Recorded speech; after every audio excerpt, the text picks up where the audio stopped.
الحمد لله وكفى والسلام على عباده الذين اصطفى. الحمد لله حمدا كثيرا طيبا مباركا والصلاة والسلام على من لا نبي بعده. ایسے ہی چھوڑ، ٹھیک ہے.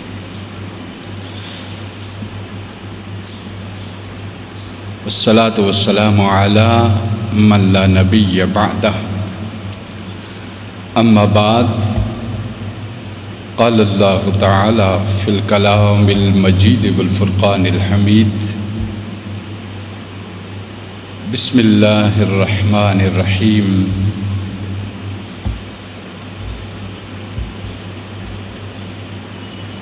ومن يتوكل على الله فهو حسبه. صدق الله مولانا العظيم وصدق رسوله النبي الكريم. إن الله وملائكته يصلون على النبي يا أيها الذين آمنوا صلوا عليه وسلموا تسليما. اللهم صل على سيدنا ومولانا محمد وعلى آله وصحبه وبارك وسلم. اللهم صل وسلم وبارك على ذات المحمدية والآل عدد خلقك يا الله.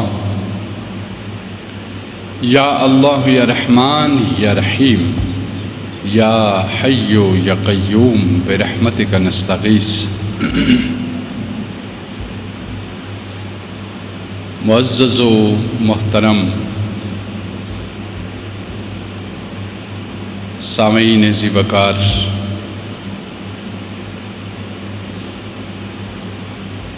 اللہ رب العزت جل مجدہ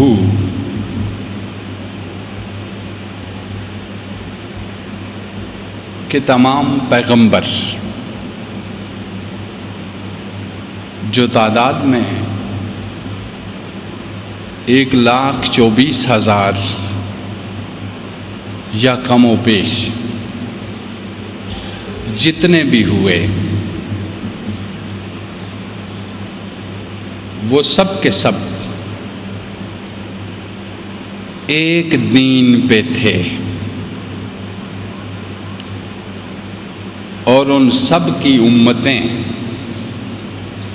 جو ان کو مانتی تھی وہ سب ایک دین پہ تھے، اور وہ دین اسلام تھا.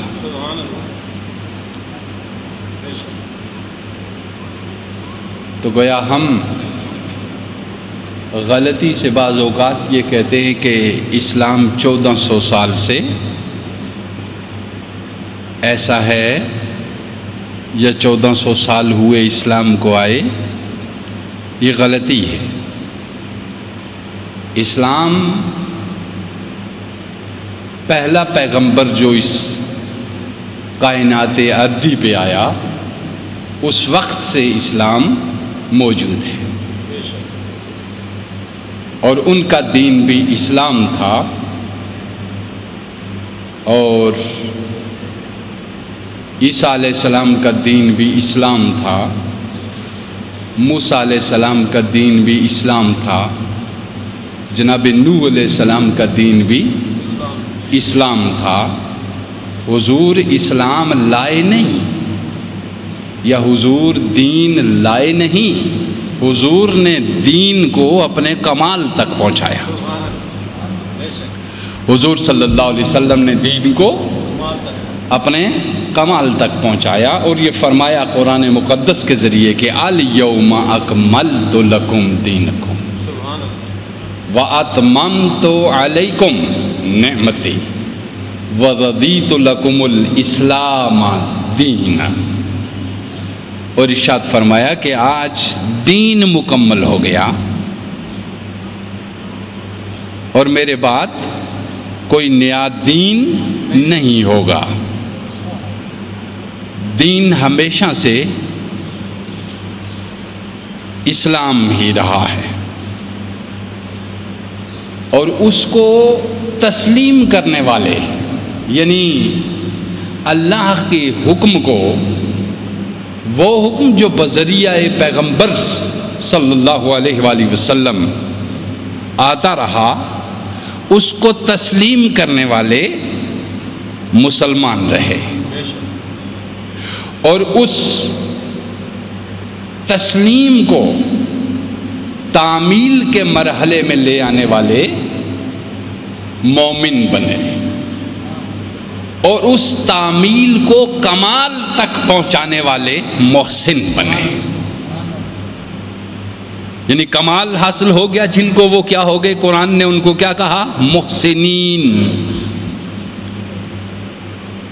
اور جنہوں نے اس پہ عمل کیا دل و جان سے، وہ کیا ہو گئے؟ مومنین۔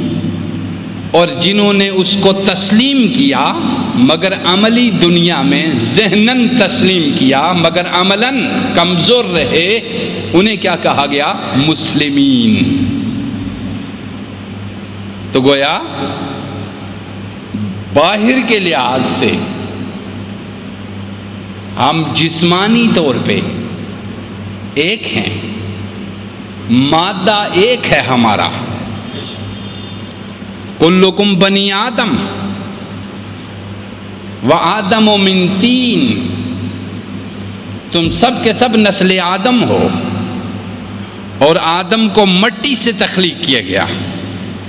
ظاہری مادہ سب کا ایک ہے، مگر تسلیم نے آدم سے ذرا اوپر کیا، تو مسلمان کہلایا۔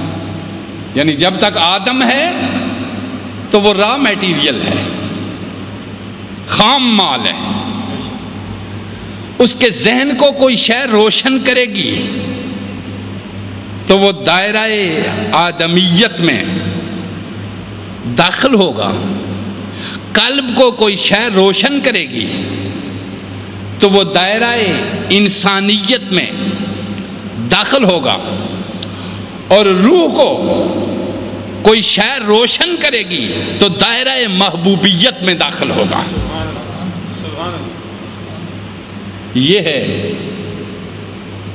تو تمام انبیاء، جتنے بھی رسول اور جتنے بھی نبی اس کائنات میں تشریف لائے، ان سب کا دین بھی ایک تھا اور ان کا اسلام بھی ایک تھا۔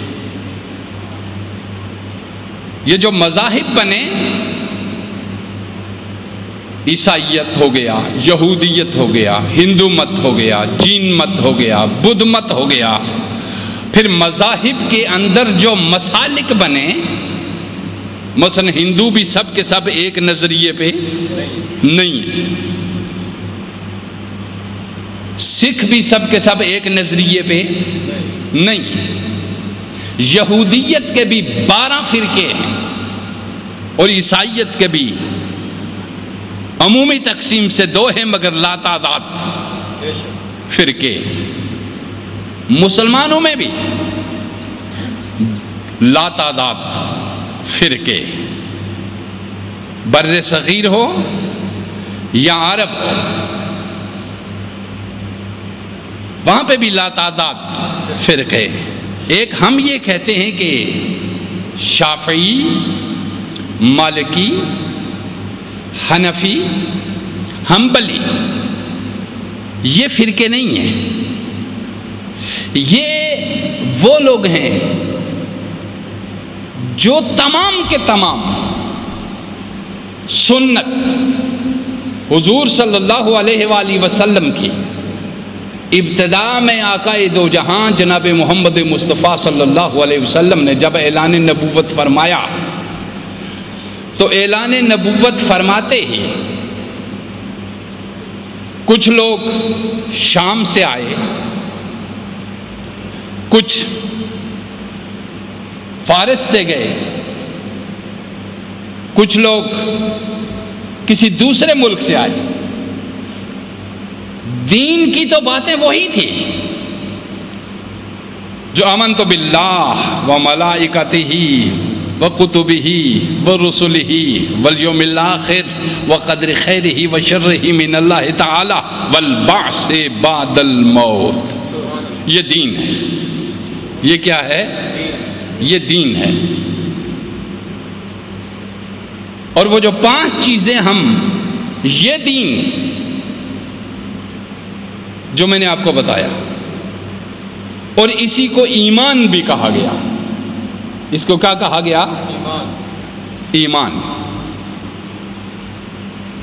مثلا آپ ایمان کی صفت پڑھتے ہیں نا، تو آپ کہتے ہیں آمنت باللہ و ملائکتہ و کتبہ و رسلہ والیوم الآخر و قدر خیرہ و شرہ من اللہ تعالی والبعث بعد الموت. ان 7 چیزوں پر ایمان. یہ ہو گیا ایمان. اب جب پھر آپ کہتے ہیں آمنت باللہ کما ہوا باسمائہ و صفاتہ، یہ لفظ ایسا جامع استعمال ہوا کہ میں اس اللہ پر ایمان لے آیا اور میرے حواس اس کو پہچانتے نہیں، میری آنکھ اس کو دیکھ نہیں سکتی، میرے پاس کوئی پیمانہ نہیں ہے کہ میں اس کو جانچ سکوں یا جان سکوں. تو آپ یوں کہہ دیتے ہیں آمنت باللہ کما ہو، میں اس اللہ پر ایمان لے آیا، وہ جیسا بھی ہے میرے حواس میں آئے یا نہ آئے، میری عقل میں آئے یا نہ آئے، چونکہ میں محدود ہوں اور وہ لامحدود ہے. میں ممکن الوجود ہوں، وہ واجب الوجود ہے. میری عقل میں وہ آئے نہ آئے. آمنت باللہ کما ہو، جس طرح کا وہ ہے ہم نے اس کو مان لیا. بے اسمائہ ہی و صفات ہی، تمام اس کے اسم دلالت کرتے ہیں اور اس کی صفات دلالت کرتی ہیں کہ یہ کائنات میں ظہور یا اس کے اسماء کا ہے یا اس کی صفات کا ہے. یعنی وہ اپنی ذات سے مخفی ہے اور اپنی صفات اور اپنے اسماء سے وہ ظاہر ہے، اپنی ذات سے باطن ہے اور اپنی صفات سے وہ ظاہر ہے. یہ میں آپ کو بتا چکا کئی بار کہ یہ درخت، یہ پھول، یہ چڑیاں، یہ پرندے، یہ پانی، یہ نہریں، یہ پہاڑ، یہ ہر شے دلالت کرتی ہے اس بات کی کہ اس کا کوئی خالق ہے. اور اس میں کچھ چیزوں میں جمال ہے اور کچھ میں جلال ہے. سمندر کی بل کھاتی اور قوت سے بری موجوں کے قریب جب سمندر میں آپ کھڑے ہوتے ہیں، ان موجوں کا جلال یہ بتاتا ہے کہ اس میں سے اللہ کی صفات قہاری کا ظہور ہو رہا ہے. پہاڑوں کے جمال، جلال اور مضبوطی اور بلندی اور اس کے اندر تنہائی کا خوف یہ بتاتا ہے کہ یہ اللہ کے جلال سے قائم ہے. اس کے اندر کھلتے پھول یہ بتاتے ہیں کہ یہ اس کے جمال سے خوبصورت ہے. اس کے اندر بہتے میٹھے چشمے جو پیاس کو بجھاتے ہیں وہ بتاتے ہیں کہ یہ جو چشمے بہ رہے ہیں یہ اس کی وہ اسماء اور وہ صفات جو انسان کو گناہوں سے پاک کرتی ہے اس کے نمائندہ ہے، اس کی نمائندگی کر رہے تھے.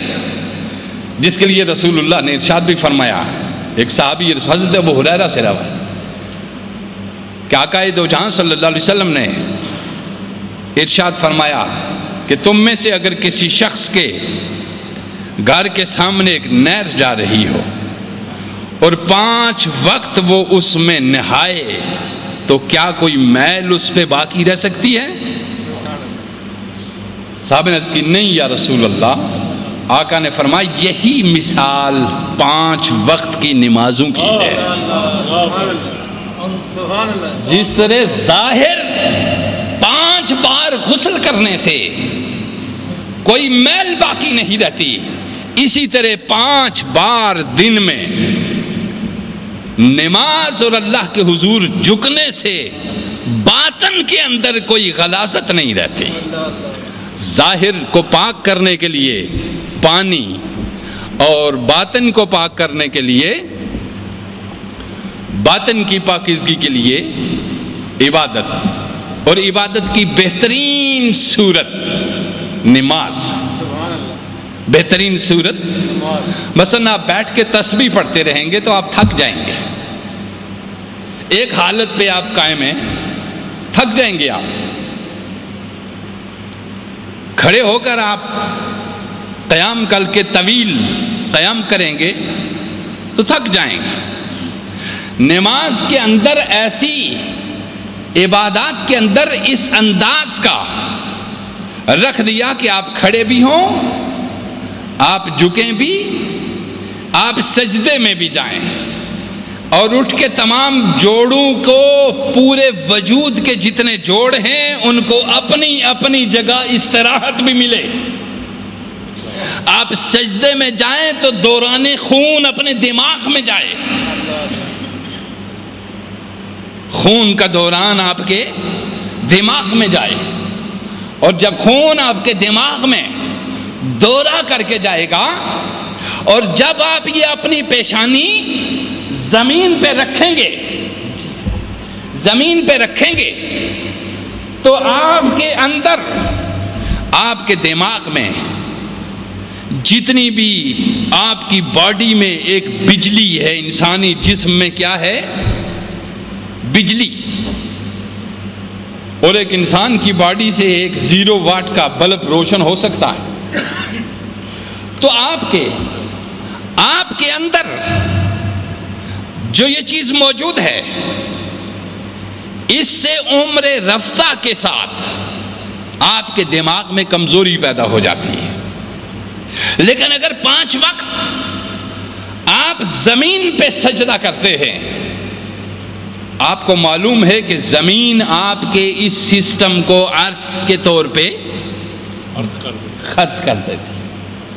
تو 5 بار جب اپنی پیشانی آپ زمین پہ رکھیں گے، خون گردش کرے گا، اور آپ کے سر اور ہاتھوں کے اندر جتنا بھی ایک بجلی کا ایک قوت کرنٹ ہے، وہ زمین اور سر پہ رکھنے کے اور اس کے ساتھ وہ ختم ہو جائے گا، تو آپ کے دل اور دماغ کو تسکین ہو جائے گی۔ زمین پہ پیشانی رکھنے سے، سر رکھنے سے، اور دل کی طرف خون کا دوران تیز ہوتا ہے، اور نماز مسلسل اور مستقل وقار کے ساتھ پڑھنے والے انسان کئی بار جو ہارٹ اٹیک ہے اس سے محفوظ رہتے ہیں۔ اس طرح یعنی دیکھیے، آپ کو کہا آقا دو جہاں صلی اللہ علیہ وسلم نے کہ رکوع کرو اور کم از کم 3 تسبیحات کہو۔ کتنی تسبیحات کہو؟ یعنی سبحان ربی العظیم، کم از کم، اور زیادہ سے زیادہ آپ کہنا چاہیں تو جتنی بھی کہیں، مگر یہ تنہائی میں۔ اگر کوئی امام ہے تو وہ اتنی ہی کرے جتنا پیچھے والے برداشت کر سکتے ہیں۔ ایسا نہیں ہے کہ وہ اتنا لمبا رکوع کر لے کہ بوڑھے پیچھے سے گر جائیں۔ تنہائی میں ہو تو جتنا لمبا رکوع کرو، اور اس کی عظمت کا جتنا لمبا اقرار کرو۔ جب اس کا اور آپ کا تعلق جڑ جائے گا تو ممکن ہے کہ سبحان ربی العظیم میں ہی آپ کی پوری رات ختم ہو جائے۔ اور جب آپ سجدے میں ہوں اور آپ کو معلوم ہو جائے کہ میرا یہ سر اس پروردگار عالم کے 2 قدموں کے درمیان ہے، ممکن ہے کہ تمہارا جی نہ چاہے کہ سر اٹھائے جائے ان قدموں سے۔ کیا نقشہ! حضور علیہ السلام نے ارشاد فرمایا کہ جب مومن بندہ سر سجدے میں کر رکھتا ہے تو اس کا سر اللہ کے 2 قدموں کے درمیان میں ہوتا ہے۔ اب دیکھتے ہیں، جب آپ کو یہ معلوم ہو جائے کہ میں خدا کے قدموں پہ پڑا ہوا ہوں، پروردگار کے قدموں پہ پڑا ہوا ہوں، تو ممکن ہے کہ ساری رات آپ کی ایک ہی سجدے میں گزر جائے۔ آپ سمجھ گئے میری بات؟ اس لیے سیدہ فاطمہ الزہرا رضی اللہ تعالی عنہا آپ دعا کرتی ہیں پروردگار عالم سے، طویل رات بھی ہو، لیکن آپ کو معلوم ہے کہ مکہ کا یا مدینہ کا شریف کا یا مکہ شریف کا دن اور رات وہاں لمبے چھوٹے نہیں ہوتے، وہاں پہ دن اور رات لمبے اور چھوٹے ایک سے رہتے ہیں، ایک جیسے رہتے ہیں۔ اس لیے کہ اس میں بھی اللہ کی حکمتیں بھی ہیں اور باقی بہت ساری چیزیں ہیں۔ فاطمہ الزہرا رضی اللہ تعالیٰ عنہ پیغمبر کی لخت جگر، وہ باپ کہ جو فرماتے ہیں الفاطمہ تو بضعۃ منی، فاطمہ میرے جگر کا ٹکڑا ہے۔ محبت کا انداز یہ، محبت کا انداز یہ، اور پھر بیٹی ہونے کی حیثیت سے باپ پیغمبر اور نبی اور آخر الزمان اور رسولوں کا امام اور نبیوں کا امام اور پوری کائنات ہست و بود کا بادشاہ، پوری کائنات ہست و بود کا بادشاہ، شہنشاہ، بادشاہ بلا شرکت غیرے، اول سے حضور اس کائنات کے بادشاہ ہیں اور قیامت تک بھی رہیں گے۔ کوئی شک نہیں، کسی اور کی شاہی اس کائنات میں نہیں ہے۔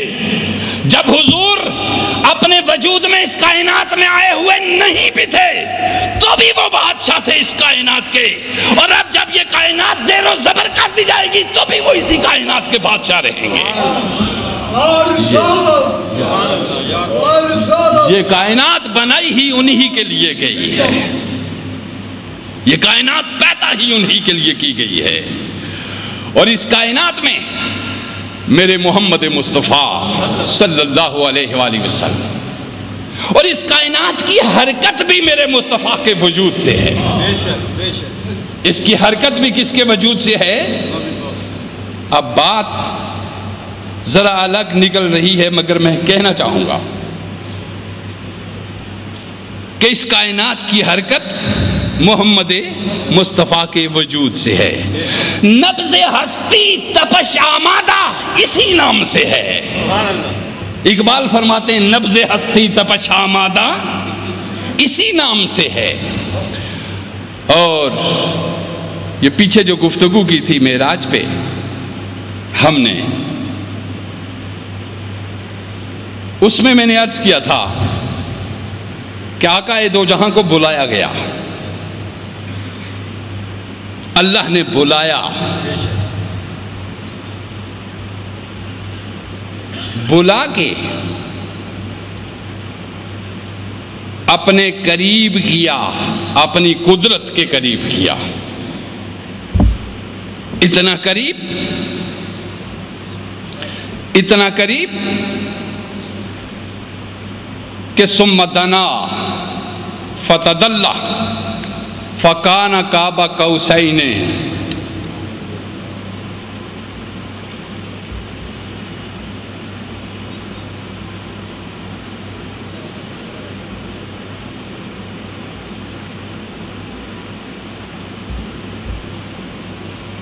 فکان قاب قوسین او ادنا۔ جی آپ توجہ دیجئے، قرآن مقدس اس کو بیان کرتا ہے۔ جبریل امین جو جگہ کے لے گئے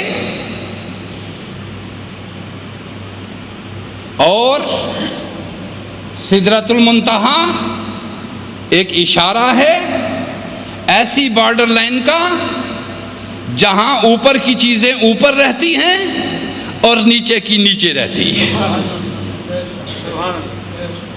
اوپر کی چیزیں اوپر رہتی ہیں اور نیچے کی نیچے والی کوئی چیز اوپر نہیں جا سکتی اور اوپر والی کوئی چیز نیچے نہیں آ سکتی. یہ میں نے عام لفظوں میں بارڈر کراسنگ کا کہا ہے. آپ کھلی جگہ پہ سدرہ ایک ایسی بارڈر ہے جہاں سے اوپر والا نیچے نہیں آتا اور نیچے والا اوپر نہیں کراس کر سکتا.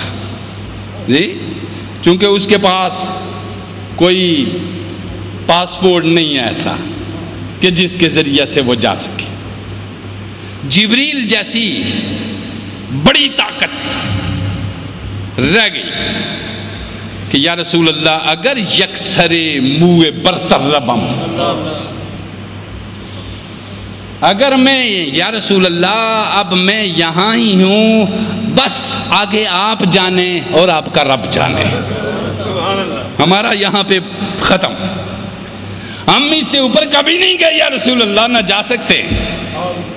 اگر ایک بال برابر بھی آگے بڑھیں تو فروغ تجلا بسوزت برم، اللہ کی تجلیات ہمارے ان اڑنے والے پروں کو راکھ جلا کے راکھ کر دیں گے. آگے آپ جانیں اور آپ کا رب جانے. اور آپ تشریف لے جائیے. حضور تشریف لے گئے، کوئی اور سواری رب نے پیش کی، جی جس کو رف رف کہتے ہیں، یہ نام ہیں ان چیزوں کے جو وہاں رکھے گئے ہیں. اس پہ حضور تشریف لے گئے. اور یہ بھی آپ کو معلوم ہے کہ فرمایا، یہ بھی آگے تشریف لے گئے اور ایسی کائنات میں تشریف لے گئے جہاں نہ مادہ نہ مادیت، کوئی بھی شے نہیں. اور پھر آگے بڑھے، ظاہر سی بات تھی کہ نامانوس فضا میں حضور گئے اور اسی جسم کے ساتھ گئے، اس جسم کے خواص حضور کے ساتھ گئے. آپ سمجھے؟ نامانوس فضا میں گئے، اسی خواص جسم کے ساتھ تشریف لے گئے. اور جب مادیت سے باہر نکلے تو کچھ خوف محسوس ہوا، کچھ خوف محسوس ہوا، کچھ خوف محسوس ہوا. تو آواز کسی کے قدموں کے چلنے کی آئی، آواز کسی کے قدموں کے چلنے کی آئی. اور لگ رہا تھا کہ بلال چل رہے ہیں. توجہ دیجیے، لگ رہا تھا کہ چونکہ بلال جب آتے حضور ان کے قدموں کی آہٹ کو پہچانتے تھے، غلامانہ چل کے آتے. آہٹ محسوس ہوئی، مانوس ہوئے حضور. بلال کے قدموں کی آہٹ محسوس ہوئی، مانوس ہوئے حضور. تھوڑی دیر کے لیے یکدم خیال کیا بھی تو کس کی طرف؟ کائنات میں غلام کی طرف. توجہ دیجیے، واپس خیال کو لوٹایا بھی تو کس کی طرف؟ اس کالے کلوٹے حبشی غلام کی طرف جس سے مانوس تھے حضور. ان کے چلنے کیا تھوڑا سا مانوس. آگے بڑھے، آگے بڑھے حضور تو آواز آئی، کف یا محمد صلی اللہ علیہ وآلہ وسلم، اے محمد صلی اللہ علیہ وسلم ٹھہریے، اے محمد صلی اللہ علیہ وسلم ٹھہریے. ان ربک یصلی،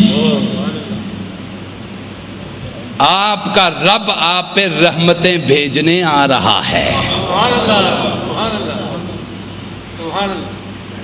ان ربک یصلی کا ایک معنی ہے، صلاۃ کا ایک معنی یہ نماز بھی ہے، صلاۃ کا ایک معنی یہ دعا بھی ہے، صلاۃ کا ایک معنی درود بھی ہے، اور صلاۃ کا ایک معنی استقبال بھی ہے۔ سبحان اللہ، سبحان اللہ۔ عرض کیا پروردگار عالم کے حبیب نے کہ میں جب اوپر گیا آواز آئی کف یا محمد ان ربک یصلی، حبیب مکانی حدود کو کراس کر کے اور سدرہ کو کراس کر کے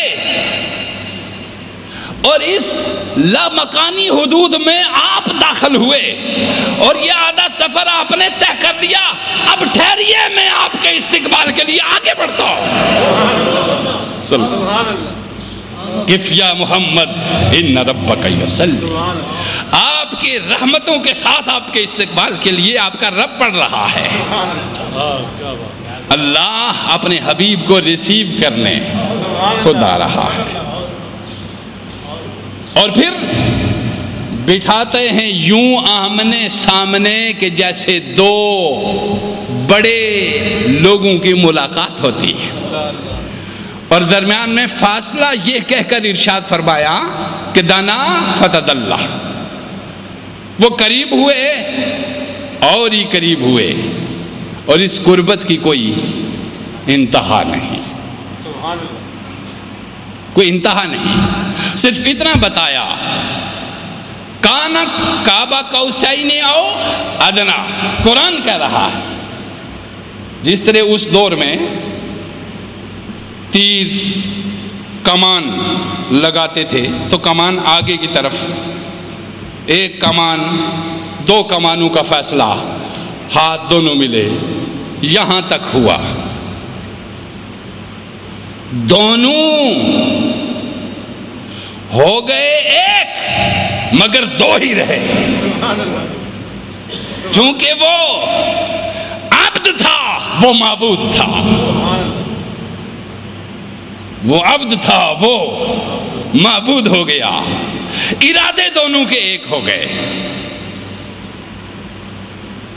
ہر ایک بات دونوں کی ایک ہو گئی، عبد و معبود کا فرق باقی رہ گیا کہ وہ بندہ تھا اور وہ خدا تھا، وہ خالق تھا اور یہ مخلوق تھے۔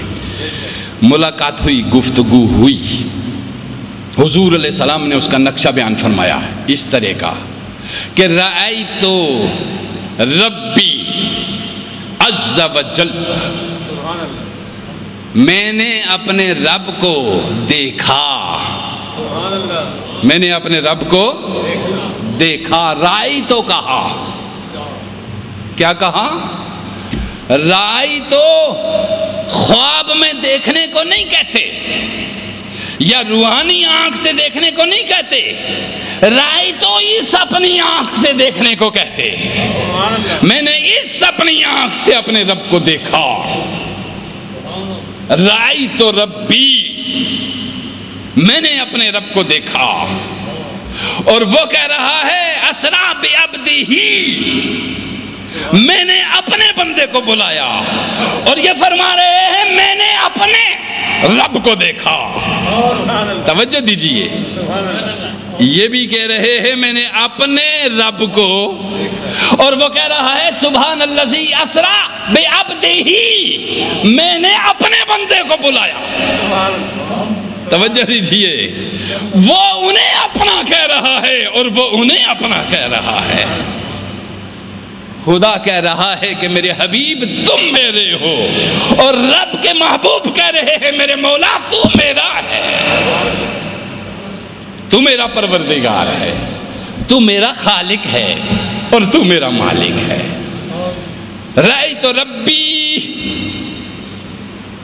یہ نسبت کی اپنی طرف کہ میں نے اپنے رب کو دیکھا۔ دیکھا کس طرح؟ اللہ غنی، کسی کے دیکھنے میں وہ آ نہیں سکتا، لیکن جس مقام پہ جا کے حضور نے دیکھا اس مقام سے وہ دیکھنے میں آ جاتا ہے، جس شان سے جا کے دیکھا اس شان سے دیکھنے میں کوئی چیز مانے نہیں ہے۔ ایک یہ ہے کہ میں دیکھنے کی آرزو کروں، اور ایک یہ ہے کہ وہ اپنے آپ کو دکھانے کا ارادہ ظاہر کرے۔ میری آرزو رد کی جا سکتی ہے، اس کا ارادہ تبدیل نہیں ہو سکتا۔ یہاں جانے کی بات ہی نہیں تھی، اسرا میں نے خود ارادہ کیا کہ میں سیر سپاٹا کراؤں خوب اپنے محبوب کو زمین و آسمان کی بلندیوں کا، اور دکھاؤں وہ سب کچھ جو میں نے بنا رکھا ہے، تاکہ دیکھ کے جا کے حبیب پھر جب بات کرے گا تو بات میں انتہائی وزن ہوگا۔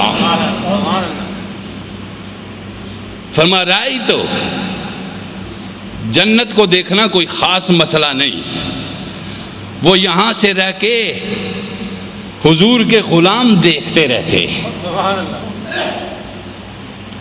وہ عام دیکھتے رہتے ہیں۔ جنت کو دیکھنا کوئی خاص بڑی بات نہیں ہے، جہنم کو دیکھنا کوئی خاص بڑی بات نہیں ہے۔ جہنم ایک قہر کی جگہ ہے، اور جنت ایک امن و سکون اور سلامتی کی جگہ ہے۔ اگر تمہیں اور اس کو دیکھنا نصیب نہ ہو، تم ایک زہر اگلتے انسان کو، گالی گلوچ دیتے انسان کو، غصے سے بھرے ہوئے انسان کو دیکھو، یہ جہنم کی شکل ہے۔ یہ جہنم کی کیا ہے؟ صورت ہے۔ زہر اگلتی زبان، نکلی ہوئی آنکھیں، بگڑا ہوا چہرہ، عزت و ناموس دوسرے کی کو پامال کرتا ہوا، اس وقت اس کی صورت کو ذرا ڈیزائن کر کے ایک وجود میں لے آؤ۔ غصہ بھرے انسان، گالیاں بکتے انسان، آنکھیں نکالتے ہوئے انسان، اور قہرآلود چہرہ، اس کو ذرا شکل میں جب آپ بدلیں گے تو یہ جہنم بنے گی۔ یہ کیا بنے گی؟ یاد رکھیے، میں آپ کو جنت دکھانے کی بات کر رہا ہوں۔ یہ کیا بنے گی؟ قہر، غضبناکی، دہشت، وحشت۔ اس صورت کا کوئی بھی انسان دیکھ لیجئے، وہ نمائندگی کر رہا ہے جہنم کی، جہاں اس نے جانا ہے، جہاں اس نے جانا ہے۔ مسکراہٹ، پیار، اطمینان، سکون، فرحت، ہنسی، امن، یہ ساری چیزیں آثار ہیں اس مقام کے جہاں اس نے جانا ہے، اسی کا نام جنت ہے۔ اب میں نے آپ کو بتا دیا۔ ہنستے، مسکراتے، کھیلتے، کودتے، منفعت بخش، نفع بخش انسان کو دیکھو تو یہ صورت جنت ہے۔ یہ جنت کی کیا ہے؟ آثار بتا رہے ہیں کہ کل شیء یرجع الی اصلہ، ہر شے اپنی اصل کی طرف لوٹ کر جائے گی۔ خوفناک، وحشت زدہ، دہشت زدہ، غضبناک، دوسروں کو گالیاں بکتے، غصے زدہ انسان اس کی آثار بتاتے ہیں کہ اس کا کنیکشن خوفناک جگہ جڑا ہوا ہے۔ اب میں نے آپ کو دونوں چیزیں سامنے رکھ دی۔ انسانوں کو دیکھ کر بھی آپ جنت کو اپنے قریب کر سکتے ہیں، جہنم کو اپنے سے بھگا سکتے ہیں۔ اور آپ کو معلوم ہے کوئی بھی انسان جہنم کی صورت نما انسان کو قریب بیٹھنے، چونکہ اس سے خوف زدگی ہوتی ہے، وحشت ہوتی ہے، بات بات پہ نوک جھونک، بات بات پہ جھگڑا، بات بات پہ تو تکار، بات بات پہ حرص اور ہوس اور لالچ اور قتل و غارت گری اور خونخواری اور درندگی، یہ آثار ہیں کس چیز کے؟ کہ اس کا کانٹیکٹ پیچھے سے حرارت والی جگہ پہ ہے۔ معاف کرنا، صبر کرنا، شکر کرنا، بانٹنا، خیرات دینا، جانوروں کو کے اندر تک بھی آسائش مہیا کرنا، ہر زندہ چیز کا خیال رکھنا، انسان کو احترام دینا، انسانیت کو احترام دینا، بھوکوں کو کھانا کھلانا، پیاسوں کو پانی پلانا، ماں باپ کی خدمت کرنا، دوست احباب کو چاہنا، یہ آثار بتا رہے ہیں کہ کنیکشن کسی درست جگہ پہ سبحان اللہ آپ کو دیکھنا ہو تو یہ صورت، یہ اس کی انتہائی مادی صورت ہے، اور جہاں رسول اللہ نے دیکھا وہ انتہائی نورانی صورت ہے۔ سبحان اللہ آپ سمجھ گئے میری بات؟ سبحان اللہ اس کا عکس دیکھیے تو یہ ہے، اور اس اصل کو دیکھیے تو وہ ہے۔ سبحان اللہ فرما رہا ہے تو ربی، میں نے اپنے رب کو دیکھا، اللہ ہوگا دیکھا۔ آپ کو معلوم ہو گیا میری گفتگو کا کچھ حصہ کہ قہر کس طرح ظاہر ہوتا ہے اور حسن کس طرح۔ سبحان اللہ ہر وہ شخص جس کی طبیعت میں معاف کر دینا ہے، جس کی طبیعت میں بخش دینا ہے، ہر وہ شخص جو اپنے حقوق سے بھی دستبردار ہو جاتا ہے مگر کسی انسان سے لڑنا گوارا نہیں کرتا۔ ایک تو یہ ہے کہ ایک وہ شخص ہے جو کہتا ہے کہ جی میں اپنے حق کے لیے جنگ لڑ رہا ہوں، ٹھیک ہے وہ حق اس کو شریعت نے دیا ہے، مگر اپنے حقوق سے بھی دستبردار ہو جانا یہ حق اس کو طریقت نے دیا ہے۔ شریعت کہتی ہے لے لو اگر لے سکتے ہو مگر آسانی کے ساتھ، طریقت کہتی ہے، صوفی کہتا ہے نہیں اس سے چھینو نہیں، اگر وہ دے نہیں سکتا تو تم اور دے دو اس کو، تم اس کو اور دے دو۔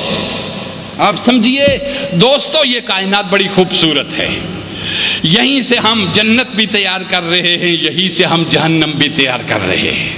یہ کائنات نمائندگی کر رہی ہے اس کی کہ جدھر ہم نے جانا ہے، اور نمائندہ ہے اس کی جدھر سے ہم آئے ہیں۔ آنے کے آثار بھی ہمارے اندر موجود ہیں، اور جہاں جائیں گے اس کے آثار بھی ہمارے اندر موجود ہیں، اور یہ جگہ اس لیے دی ہے تاکہ وہ جو غلط آثار ہیں نا تمہیں سمجھ آ گئی ہے اس سے ہٹ جاؤ، تاکہ ہم تمہیں سیف اور ساؤنڈ لے کے چلے جائیں، سبحان اللہ سبحان اللہ آسائش اور سکون کے ساتھ لے کے چلیں۔ یہ جگہ بدلنے کے لیے دی ہے تھوڑی دیر کے لیے، اور یہاں کچھ لوگ 60 سال میں بدلتے ہیں، کچھ 40 سال میں بدلتے ہیں، کچھ 20 سال میں بدلتے ہیں، کچھ 10 سال میں بدلتے ہیں، کوئی 7 سال میں بدلتے ہیں، کچھ لمحے میں بدلتے ہیں۔ سبحان اللہ وہ جو لمحے میں بدلتے ہیں وہ چیتے کا جگر رکھتے ہیں، وہ جو لمحے میں بدلتے ہیں، پل بھر میں دیکھا ڈاکو تھا، پل بھر میں دیکھا بانٹنے والا ہو گیا۔ سبحان اللہ یہ بات اگر سمجھ نہ آئے تو حضرت فضیل بن عیاض کو پڑھ کے دیکھیے، سبحان اللہ یہ بڑی عجیب ہے۔ میری عادت کہانیاں بیان کرنے کی قصے نہیں، لیکن یہ قصے خدا بھی بیان کرتا ہے، کتاب اپنی میں پڑھا کرو۔ میں فلسفی دیتا ہوں اپنی گفتگو میں صرف تاکہ آپ اس کو سمجھ سکیں۔ سبحان اللہ تو سنو، فرما رہائی تو میں نے دیکھا، جبریل رہ گئے پیچھے اور رائتوں کا معاملہ بعد میں آیا جی۔ فاوہا الی عبدہ ما اوہا، میں نے اپنے رب سے براہ راست کلام کیا۔ سبحان اللہ معلوم کیا ہوا، وہ لوگ جو یہ کہتے ہیں جبریل خبر دیں تو حضور کو خبر ہوتی ہے اور جبریل نہ دیں تو حضور کو خبر، وہاں جبریل کے فرشتوں کو بھی خبر نہیں ہے جو بات اللہ اور محبوب کے درمیان ہو رہی ہے۔ وہاں جبریل اپنے عجز کا اظہار کر چکے پیچھے، وہ اپنے عجز اور انکساری کا اظہار کر کے پیچھے رہ گئے، اور پھر خبر کیا دیکھیے، رأیت ربی عز و جل فی احسن صورت، سبحان اللہ میں نے اپنے رب کو بہت بہت خوبصورت انداز میں دیکھا. دنیا کو جتنے حسن ملتے ہیں وہ حسن سارے ختم ہو گئے مصطفیٰ پہ. وہ حسن سارے ختم ہو گئے مصطفیٰ پہ. علم نشرح کا سینہ، والضحیٰ کا چہرہ، واللیل کی زلفیں، ما زاغ البصر وما طغیٰ کی آنکھیں. وہ حسن ختم ہو گیا مصطفیٰ پہ. اب جس کو جو بھی حسن ملے گا وہ مصطفیٰ سے ملے گا. جس کو جو بھی حسن ملے گا وہ مصطفیٰ سے ملے گا. یہ بٹتا ہے باڑا، صبح طیبہ میں ہوئی بٹتا ہے باڑا نور کا. توجہ دیجئے، مصطفیٰ فرما رأیت ربی عز و جل فی احسن صورت. میں نے اپنے رب کو بہت خوبصورت انداز میں دیکھا. خوبصورت صورت نہیں میں کہہ سکتا، صورت تو مصطفیٰ کی ہے. خوبصورت انداز میں دیکھا. فرمایا کیا ہوا پھر؟ فرمایا اتنے خوبصورت انداز میں دیکھا. فوضع کفاہ بین کتفیہ. میرے اللہ نے پیار بھرے انداز میں جب اپنا ہاتھ میری پشت پہ رکھا. پیار کی انتہائی صورت کیا ہے؟ شیخ اپنے مرید کی پشت پہ ہاتھ رکھتا ہے، استاد اپنے شاگرد کی پشت پہ، باپ اپنے بیٹے کی پشت پہ ہاتھ رکھتا ہے، دوست اپنے دوست کی پشت پہ ہاتھ رکھتا ہے، قریب کرتا ہے. ہوا کیا؟ رأیت ربی عز و جل فی احسن صورت فوضع کفاہ بین کتفیہ. رب نے اپنا ہاتھ میری پشت پہ رکھا. ہاتھ رکھا، دستے قدرت. کیسا تھا وہ ہاتھ میں نہیں جان سکتا، کیسا تھا وہ ہاتھ تم نہیں جان سکتے، کیسا تھا وہ ہاتھ 1,24,000 نبی بھی نہیں جان سکتے، چونکہ رکھا وہ مصطفیٰ کے کندھے پہ گیا ہے. کوئی بھی نہیں جان سکتا کیونکہ رکھا وہ سرکار کے کندھے پہ گیا ہے. اس کی قدرت کا ہاتھ تھا. اس سے ہوا کیا؟ اللہ غنی. فوضع کفاہ بین کتفیہ. جو ہی ہاتھ دستے قدرت میرے پشت پہ رکھا گیا، فوجدت برداہا بین صدیہ. میں نے اس ہاتھ کی ٹھنڈک اپنے سینے میں محسوس کی. ہاتھ محبوب نے پشت پہ رکھا، ٹھنڈ سینے میں پڑ گئی. سینے میں ٹھنڈ پڑ گئی. میرا سینہ ٹھنڈا ہو گیا. جو آگ لگی ہوئی تھی جدائی کی وہ ختم ہو گئی. فوجدت برداہا بین صدیہ. وہ جو ٹھنڈ پڑی نا تو ہوا کیا؟ فعلمت ما فی السماوات وما فی الارض. جو کچھ زمین و آسمان کی کائنات کی حقیقتیں ہیں وہ سب میں محمد نے جان لی. وہ سب میں نے جان لیا. فعالم تو یہ بخاری شریف کی حدیث ہے جو میں نے آپ کے سامنے بیان فرمائی. مسلم نے بھی اسے روایت کیا، صاحب مشکات نے اسے متفق علیہ قرار دیا. فعالم تو ما فی السماوات وما فی الارض. نہ آسمان میں کوئی چیز میری نگاہ سے پوشیدہ رہ سکی، نہ زمین میں. ہر چیز میری آنکھوں کے سامنے ایسے ہو گئی. ان اللہ زوالی الارض فرائیت مشارقہا و مغاربہا. یہ جن کو تم مشرق و مغرب کہتے ہو، یہ جو دوریاں ہیں یہ میرے سامنے ایسے سمٹ گئی جیسے ہاتھ کی ہتھیلی پہ رائی کا دانہ ہوتا ہے، اور میں اس سے بھی باہر تھا. اللہ سمجھ توجہ دیجئے. رأیت ربی عز و جل فی احسن صورت فوضع کفہ بین کتفی ووجدت برداہ بین صدیی فعلمت ما فی السماوات وما فی الارض. تو اب زمین و آسمان کی کوئی بھی حقیقت مجھ سے پوشیدہ نہیں رہی. آپ نے سمجھا؟ سبحان اللہ. یہ ہے وہ بات جو میں آپ سے عرض کر رہا تھا. یہ ضمن میں آدھی بات ہوئی اور گفتگو میری جو تھی وہ اللہ نے دیا اور حضور علیہ السلام نے لیا. اور آخری بڑا تحفہ معراج کا کیا دیا؟ نماز. سبحان اللہ. کیا تحفہ دیا؟ نماز. اور حضور علیہ السلام نے فرمایا الصلاۃ معراج المؤمنین. دیکھیے میں نے مسلمان بھی کہا ہے, میں نے مومن بھی کہا ہے, اور میں نے محسن بھی کہا ہے. نماز معراج مومن کے سٹیج سے شروع ہوتی ہے, مسلم کے سٹیج سے نہیں ہوتی. جو کچھ معراج میں حضور نے دیکھا اس کا عکس مومن کو صلاۃ میں نظر آتا ہے. سبحان اللہ. بے شک. اس کا عکس مومن کو صلاۃ میں نظر آتا. مسلم کہتے ہیں ذہناً جس نے اللہ کو تسلیم کر لیا کبھی بھوک کے خوف سے مسجد میں جا گھسا, بے شک. کبھی موت کے خوف سے مندر میں جا گھسا. سمجھ رہے ہیں آپ میری بات کو؟ بھوک, بیماری, افلاس, تنگ دستی, تنگی, اگر یہ چیزیں نہ ہوتی پھر جو خدا کی عبادت کرتا وہ مومن ہوتا. سبحان اللہ. بے غرض.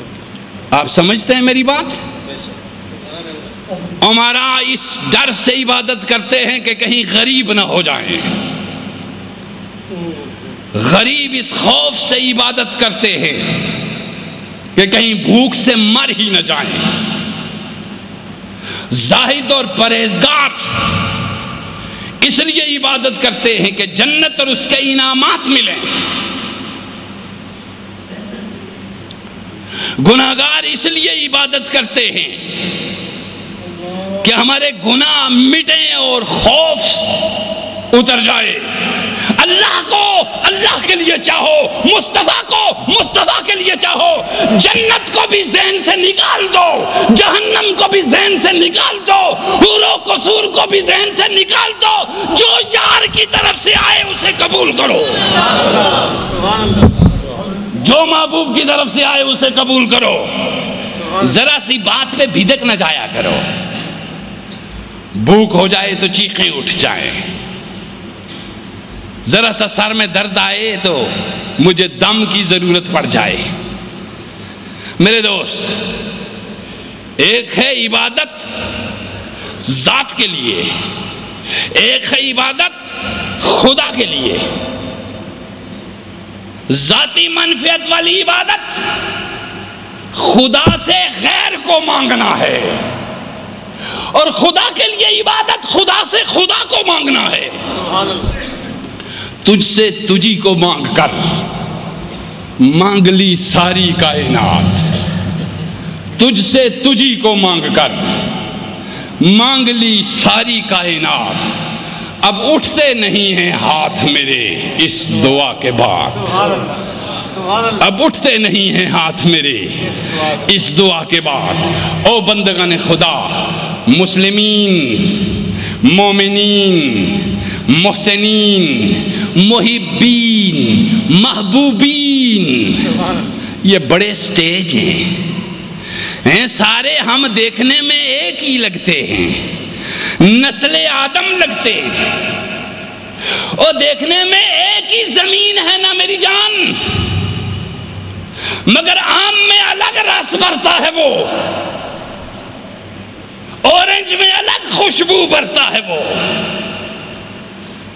الگ ذائقہ بھرتا ہے وہ.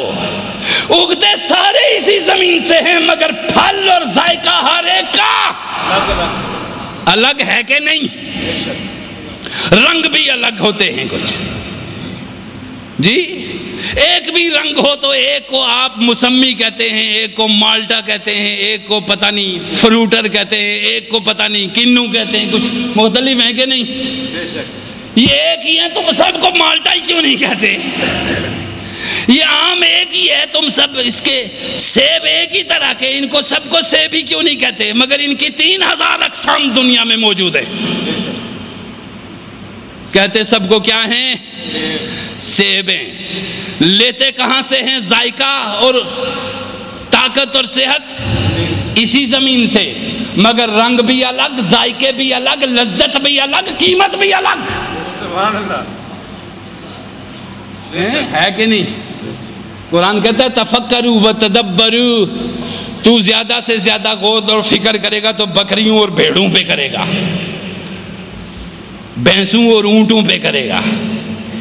تفکروا وتدبروا، مٹی ایک، بارش ایک، تو دیکھتا کیوں نہیں کہ میں اسی زمین سے کچھ ایسی جڑی بوٹیاں پیدا کرتا ہوں جو زہر بنتی ہیں، کچھ ایسے پیدا کرتا ہوں جو شفا بنتی ہیں۔ سبحان اللہ، سبحان اللہ، اسی زمین میں، اسی پانی سے، اسی مٹی سے، اسی سورج چاند سے میں کچھ ایسے پھول اگاتا ہوں جو تیری نظر کو بھی تراوٹ بخشتے ہیں اور تیرے مشام جاں کو بھی معطر کرتے ہیں۔ سبحان اللہ، سبحان اللہ۔ تو دیکھے گا مٹی ایک، اور اب تو یہاں پہ یہ کیوں کہتا ہے تمام کے تمام آدم کی نسل ہیں، اور ہیں نسل آدم، مگر اس میں کوئی گلاب ہے، کوئی نسترنگ، کوئی چمبیلی ہے تو کوئی گل داؤدی، اور کوئی کسی پھول کا مالک، کوئی کسی کا۔ تجھے یہ صرف نظر آتا ہے جس زمینی سے اگے ہیں، آدم ہی کی نسل سے ہیں، مگر اس آدم کی نسل میں کچھ یہیں اسی زمین پہ بیٹھے بیٹھے زمین سے فضاؤں میں، فضاؤں سے ہواؤں میں، ہواؤں سے بالائی کائناتوں میں، عرش و کرسی، لوح و قلم، مکان سے گزر کے لامکان سے لمحہ بھر میں آ جاتے ہیں، اور تو گھر کے دروازے سے باہر نہیں دیکھ سکتا۔ سبحان اللہ، ہیں اسی کائنات میں سارے، تیرا فلسفہ الگ ہے، اور تو ٹھیک کہتا ہے، اس لیے کہ بھینس کی سوچ، بھینس، ہاتھی کی سوچ، ہاتھی چونکہ ہندوستان میں پائے جاتے ہیں، مولانا روم کہتے ہیں کہ اس کو صحرا میں اگر لے کے چھوڑ داؤ تو وہ خواب میں ہندوستان ہی کو دیکھے گا، بے شک، وہ گھومتے پھرے گا تو کیا دیکھے گا؟ اپنے وطن کو دیکھے گا، جی، اور تو بھی گھومے پھرے گا تو اپنے وطن کو دیکھے گا، جس وطن کے ہم باسی ہیں، سبحان اللہ، اس وطن میں الگ ہی کائناتیں ہیں، وہاں ہر ایک کو اس کی محنت کا انعام دیا جاتا ہے۔ والذین جاہدوا فینا لنہدینہم سبلنا، جو میرے قریب آنا چاہتے ہیں دل و جان سے، میں کئی کئی کھڑکیاں کھولتا ہوں ان کے لیے، اور کئی کئی دروازے کھولتا ہوں۔ سبحان اللہ، سبحان اللہ، سبحان اللہ، سبل کہتا ہے، سبل، تیرا تو ایک ہی راستہ ہے، سر پہ ٹوپی، مسجد، دروازہ، ہوتا مسجد میں ہے، لڑتا گھر میں ہے۔ جس کے لیے بابا بلے شاہ نے کہا تیرا دل کھڑاوے منڈے کڑیاں، اللہ اللہ، جی، تو باروں تو میں تو لتاں گوڑے، اور دیکھ مخلوق خدا، تو جہاں بھی ہے تو اپنے رب کے پاس بیٹھ، سبحان اللہ، سبحان اللہ، جہاں بھی ہے تو اپنے رب کے پاس بیٹھ، اور اگر رب کے پاس بیٹھ کے تیرے فیوز اڑنے کا خدشہ ہے تو مصطفیٰ کے پاس بیٹھ۔ سبحان اللہ، کس کے پاس بیٹھ؟ مصطفیٰ کے پاس بیٹھ، چونکہ یہاں کیسے وہ اعلیٰ حضرت کا شعر ہے جو بخدا خدا کا یہی ہے در، بخدا خدا کا یہی ہے در، نہیں اور کوئی مفر مکر، جو وہاں سے ہو یہیں آ کے ہو، جو یہاں نہیں وہ وہاں نہیں، سبحان اللہ، بمصطفیٰ پر رسا خیش را کہ دین ہماؤس، سبحان اللہ، بمصطفیٰ برساں خویش را، لوگوں رزق میں فراخی چاہتے ہو، سبحان اللہ محتاجی سے بچنا چاہتے ہو تو باوضو رہا کرو اور مسلسل مصطفیٰ پہ درود پڑھا کرو، سبحان اللہ مسلسل سرکار پہ درود پڑھا درود پڑھا کرو، باوضو رہا کرو اور مسلسل محمد مصطفیٰ پہ درود پڑھا کرو۔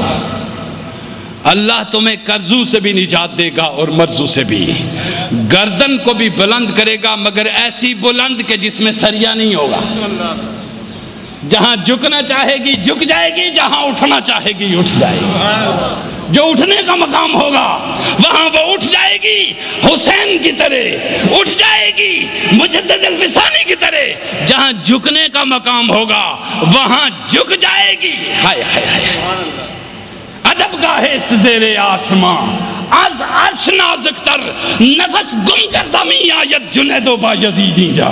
سبحان اللہ تو آسانی رہے۔ آج کی گفتگو میں نے موضوع تھا میرا فَمَنْ يَتَوَكَّلُ عَلَى اللَّهِ فَهُوَ حَسْبُهُ، جو اللہ پہ توکل کر بیٹھا وہ اس کے لیے کافی ہو گیا، وہ اس کے لیے کافی ہو گیا۔ ہم نے بچپن سے لے کر آج تک جب ہمارے ماں باپ نے یہ بتایا کہ وَمَنْ يَتَوَكَّلُ عَلَى اللَّهِ فَهُوَ حَسْبُهُ، ہم رائی کے دانے کے برابر بھی نہ ادھر ہٹے نہ ادھر ہٹے، ہم نے اپنے خدا کو جہاں چاہا وہیں پایا۔ سبحان اللہ اس لیے لوگوں، نازک دور میں ہم داخل ہو چکے۔ میں نے عرض کر دیا کہ ایک جہنم کی صورت ہے، جتنے ٹارگٹ کلر انسانوں کے خون بہانے والے جہاں کہیں بھی ہوں، جس مذہب سے ہوں، جس سیاست سے ہوں، وہ جہنم کے نمائندہ ہیں، بے شک وہ جہنم کے نمائندہ نمائندہ ہیں۔ اور جتنے بھی انسانی جانیں بچانے والے اور ان کی جانوں کو سیو کرنے کے لیے اپنی جان قربان کرتے ہیں، وہ خدا کے نمائندہ ہیں، سبحان اللہ بے شک وہ خدا کی نمائندگی کرتے ہیں، وہ مصطفیٰ کی نمائندگی کرتے ہیں۔ لہذا پاکستان سرزمین ہے اس اللہ کے حبیب کے محبت کرنے والوں کی، سبحان اللہ یہاں کسی کا کوئی مسلکی جھگڑا نہیں ہے،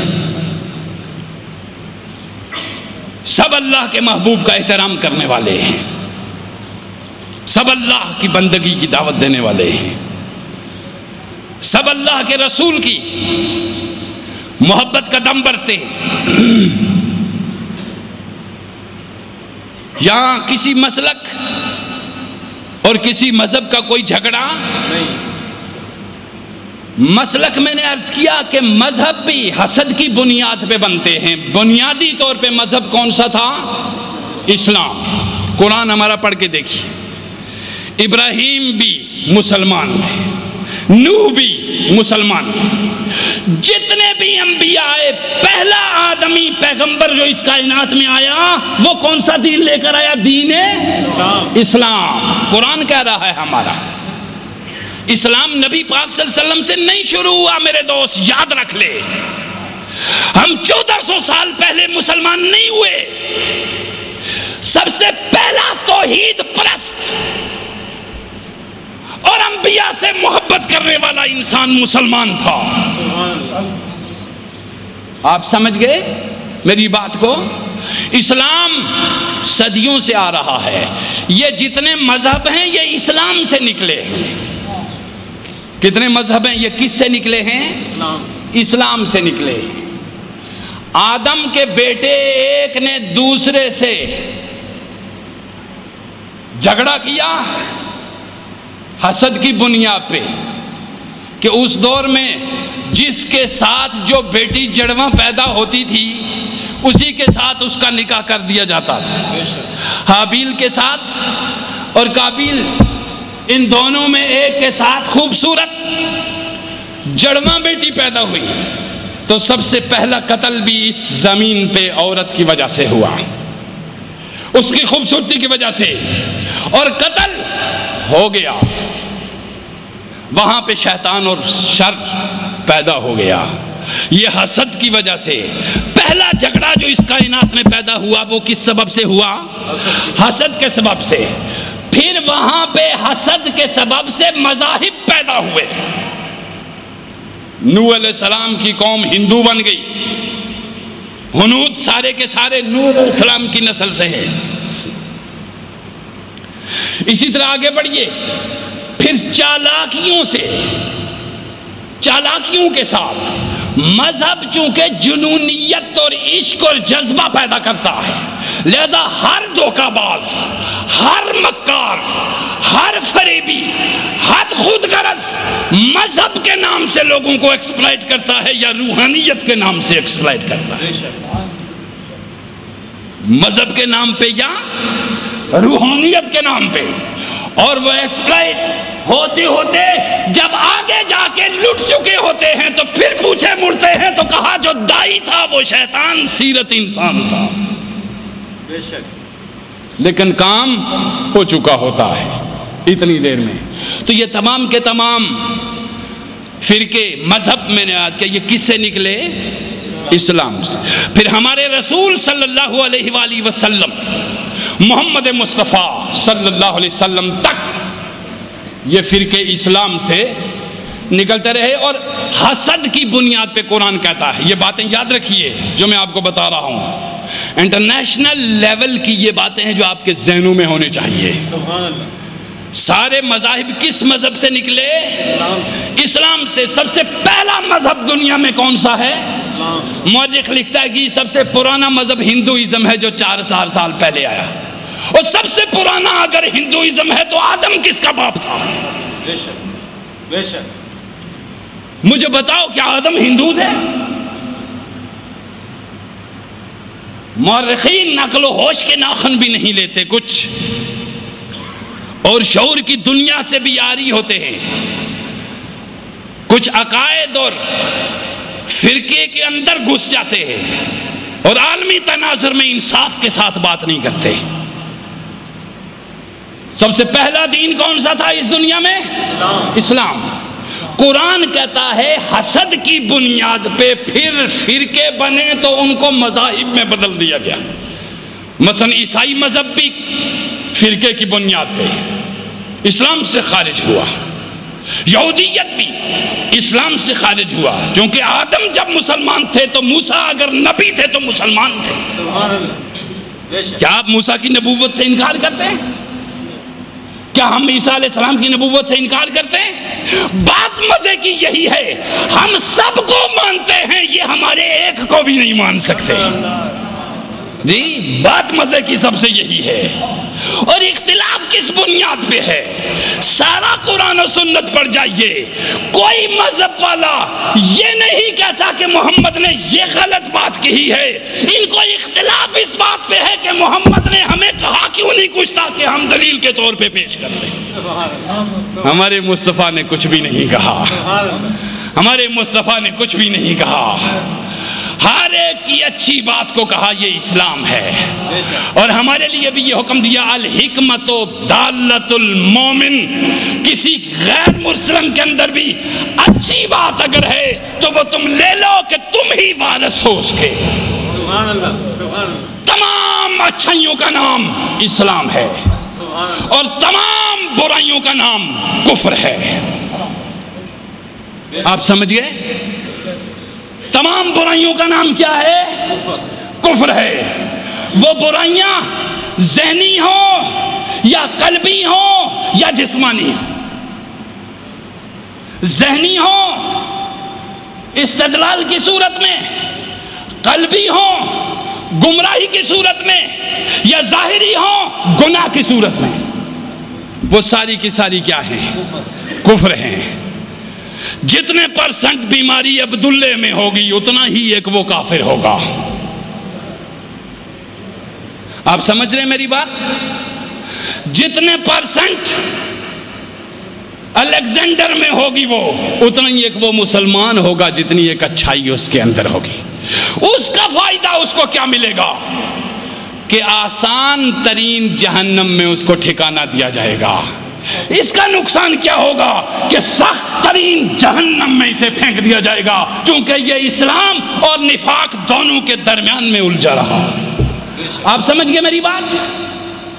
وہ مسلمان جو منافقین ہیں اب وہ درک اسفل میں ہوں گے، وہ کفار جو کسی مسکین کو کھانا کھلاتے ہیں، کسی کو پانی پلاتے ہیں، ظلم نہیں کرتے، جنگیں نہیں کرتے، خون نہیں بہاتے، اچھائیاں کرتے ہیں، ان کے لیے جہنم میں آسان ترین ٹھکانہ ہوگا۔ اب آپ کو آسان بتا دیا سب کچھ، ان کے لیے جہنم میں کیا ہوگا؟ آسان ترین ٹھکانہ ہوگا۔ وہ اس میں اس طرح مانوس ہو جائیں گے جس طرح گندگی کے کیڑے گندگی سے مانوس ہو جاتے ہیں، جس طرح آگ کا کیڑا، آگ میں کیڑا ہوتا ہے جس کا نام ہے سمندل، اس کو آگ سے باہر نکالو تو مر جاتا ہے، اور آگ کے اندر رکھو تو اس کو آرام آتا ہے۔ ان کو مانوس کر دیا جائے گا اس سے، اور یہ وہ لوگ جو انسانیت کے لیے مفید رہے، ان کو اس جہنم میں مانوس کر دیا جائے گا، اور اس میں استراحت محسوس کریں گے، مگر جنت سے محروم ہوں گے، مگر جنت سے محروم ہوں گے۔ سو لوگو منفعت بخش بنو، عبادت ضرور کرو مگر لالچ کے بغیر کرو، عبادت ضرور کرو مگر خوف سے ہٹ کے کرو، خوف سے ہٹ کے کرو۔ اور ایمان تمہارا جو ہے وہ خوف اور امید کے درمیان میں ہے۔ خوف کس چیز کا؟ اللہ کی ناراضگی کا، اور امید کس کی؟ اللہ کی رضا کی۔ آپ سمجھ گئے؟ رضائے حق اور ناراضگی حق یہ معیار ہے، اور اس کو معیار کو رکھو۔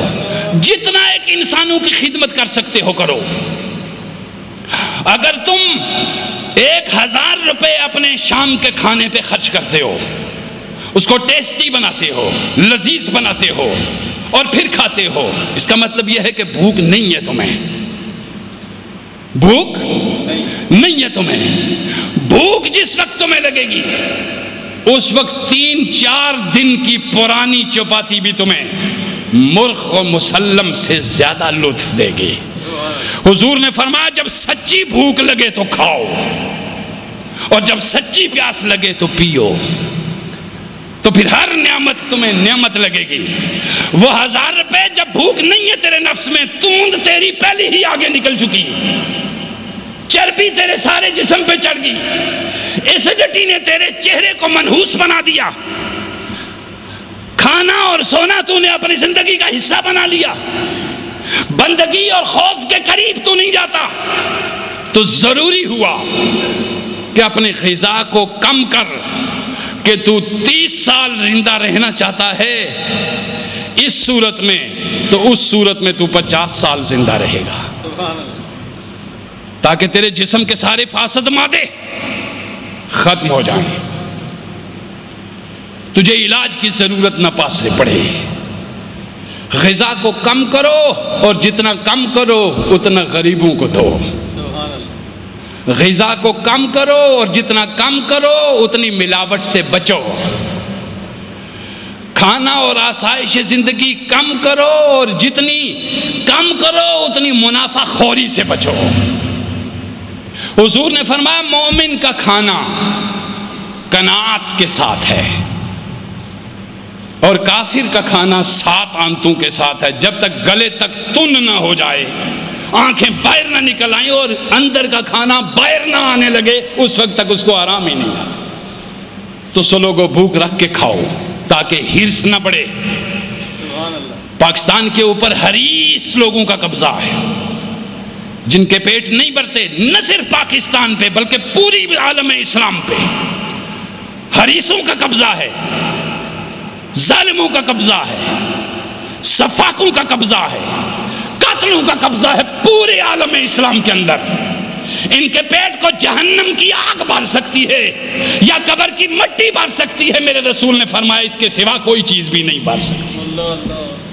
اے عالم اسلام کے حکمرانوں، نسل در نسل جو تم نے لوٹا ہوا ہے، کئی پشت ہا پشت سے جو تم لوٹ رہے ہو، اگر اللہ کی مانو اور اس کے رسول کی مانو تو اپنے ملک کے ان مسلمانوں کو اپنی غلامی سے آزاد کر کے قرضوں سے نجات دلا کر خدا اور مصطفیٰ کی غلامی میں لے جاؤ، دنیا تمہیں سلام کرے گی۔ سبحان اللہ۔ میرا پروردگار ہمیں صحیح معنوں میں سمجھنے کی توفیق عطا فرمائے۔ وما علینا الا البلاغ۔